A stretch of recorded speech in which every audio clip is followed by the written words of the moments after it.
হ্যাঁ, আপনি এগিয়ে আসুন। আপনার ছেলের নাম কি? সুরজ মণ্ডল।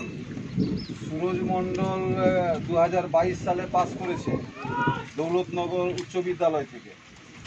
এবার 2023-এ সে ভর্তি হয়নি 11-এ, মাধ্যমিক পাস করেছিল 2022-এ।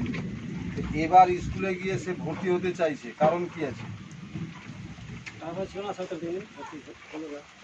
টাকা ছিল না মানে কি? 2023-এ ভর্তি করতে পারেননি কি কারণে? জোরে বলেন, জোরে বলেন।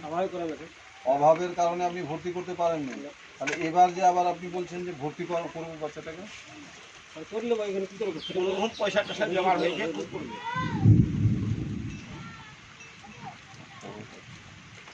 তাহলে এখন তো এই যে গ্যাপ পড়ে গেল, বাচ্চাটা তো ড্রপ আউট হয়ে গেছে।